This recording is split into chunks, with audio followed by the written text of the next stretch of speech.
Olá, meus amores e minhas amoras, espero que estejam todos bem. E para nós começarmos a nossa aula de hoje, eu preparei uma história bem legal para vocês. Vamos lá? Olá! Hoje eu vou contar a história O Tupi que Você Fala, de Cláudio Fragata e ilustrações de Maurício Negro.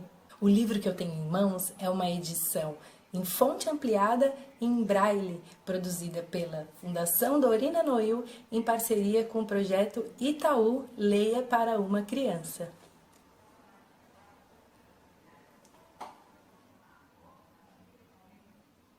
Aposto que você sabe falar tupi. E eu provo aqui. Você entende quando dizem guri, jabuticaba ou jabuti? Sabe que bicho é quando falam sagui, tamanduá ou siri? E sucuri, jacaré, capivara, arara, urubu, tucano, paca ou tatu? Sabe que fruta é se falam caju, guaraná, pitanga ou maracujá? Sabe o significado da palavra abacaxi? Então, tudo isso é tupi. Também é tupi samambaia, sabiá e paçoca, piranha, taquara, perereca, taturana e peteca. Você entende quando falam pororoca ou faz cara de boboca? Se falam saci, você sente um arrepio, escuta um assovio? Viu como você entende tudo, sim senhor, e ainda sem precisar de um tradutor? Você já falava tupi e nem percebia, mesmo falando todo dia, comendo pipoca ou amendoim. Você é um pouco curumim. Espero que vocês tenham gostado e aprendido um pouquinho mais das palavras tupi que estão no nosso dia a dia. E você, já falou alguma palavra tupi hoje? E aí, gostaram? Vocês sabiam que todas essas palavras têm origem indígena? E hoje o tema da nossa aula será herança indígena. No dia 19 de abril é comemorado o Dia do Indígena. Sabem por quê? No ano de 1940, no México, ia acontecer o primeiro congresso sobre os indígenas, que iam discutir algo sobre a vida, leis, o que era importante para a sua proteção. Mas como os indígenas costumavam ser sempre desrespeitados, eles decidiram não ir nesse congresso. Mas, passado algum tempo, eles conversaram e acharam que era importante participar, afinal de contas, iam falar sobre a vida deles. Então, eles participaram e foi considerado, então, o primeiro congresso para conversar sobre o que era importante para os indígenas.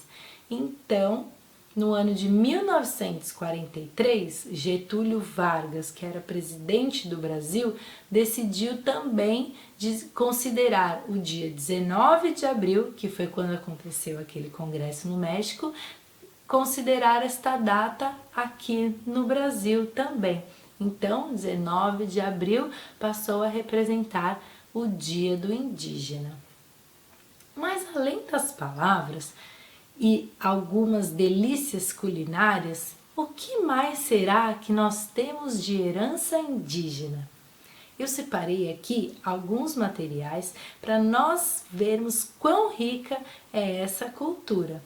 Então eu tenho aqui um cesto, uma cestaria de arte indígena. Olha só, ela é toda trançada com palha e fios naturais. Vejam só.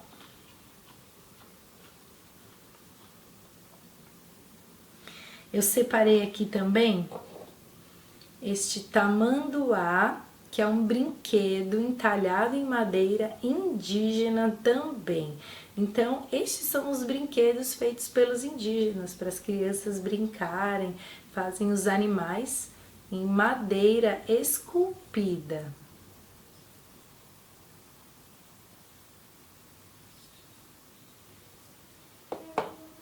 Eu tenho aqui também um chocalho de origem indígena, então ele tem algumas penas e ele tem esses desenhos, os grafismos, que é muito comum os índios também desenharem nas suas peles. Foi Tupã, foi Tupã, foi Tupã, foi Tupã, foi Tabajara lá na terra de Tupã. Foi Tupã, foi Tupã, foi Tupã, tem papagaio, arara, maracanã e as aves do céu. Quem criou foi Tupã, foi Tupã, foi Tupã, foi Tupã. Muito legal esse instrumento, né?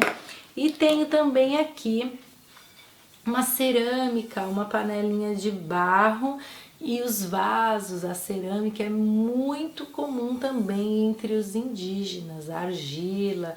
Então nós temos muitos elementos que são herança dessa cultura também no nosso dia a dia e nós nem percebemos. Então agradecer a essa cultura que permanece viva até os dias de hoje. Vocês sabiam que alguns artistas costumam usar o tema dos indígenas em suas obras? Vamos conhecer algumas delas? Essa daqui é a obra Caboclo, pintada por Jean-Baptiste Debré no ano de 1834. Observem que ele pintou o indígena no momento de utilizar o arco e flecha, e ele está utilizando o arco e flecha deitado, porque a intenção é acertar um destes pássaros que está voando. Se vocês observarem, aquele indígena que está atrás já está com um pássaro do lado. Esse aí já garantiu o seu alimento. Afinal de contas, eles caçavam. A outra obra que nós vamos conhecer é da Tarsila do Amaral. Tarsila do Amaral é uma pintora brasileira que foi estudar na França e depois voltou para o Brasil porque ela queria desenhar as suas origens. Olha só a obra que ela fez. Se chama Abaporu. Abaporu é uma palavra tupi-guarani que significa homem que come carne humana. Mas por que será que a Tarsila fez uma pintura com o nome Abaporu, homem que come? Sabem por quê? Quando ela voltou de Paris, ela percebeu que os pintores brasileiros precisavam enaltecer a cultura brasileira e parar de reproduzir aquilo que vinha de fora. Então ela disse que esse homem que come ia comer tudo que era de fora para poder, enfim, mostrar a cultura brasileira. E olha como ela pintou o Abaporu com os pés enormes e uma cabeça bem pequena. Está parecendo que essa obra não é como as pessoas são. Essa obra está parecendo que é algo surreal. Justamente, Tarsila do Amaral, assim como Salvador Dalí e René Magritte, também tinha ideias surrealistas nas suas obras. Interessante, não é mesmo? Vamos conhecer agora outro artista brasileiro que tem os indígenas nas suas obras. No caso, ele é um fotógrafo e o nome dele é Sebastião Salgado. Ele ficou famoso por retratar nas suas fotografias aspectos sociais não só do Brasil, mas do mundo inteiro. Nesta fotografia, ele representou uma criança do povo Auá-Guajá, da Amazônia. Então ele fez uma expedição e registrou a vida dos indígenas. Mas por que é importante nós conhecermos a cultura indígena? Porque assim nós podemos ajudar a preservar e garantir os direitos destes povos. Outro artista que pinta os indígenas em suas obras é um artista super atual. O nome dele, na verdade, o apelido dele é Crânio e ele faz grafites. O grafite é uma forma de intervenção urbana.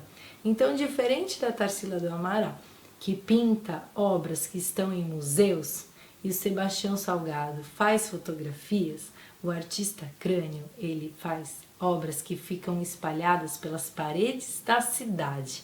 Veja só uma de suas obras que ele chamou de Twitter. Aqui ele pintou 2 indígenas, um com arco e flecha na mão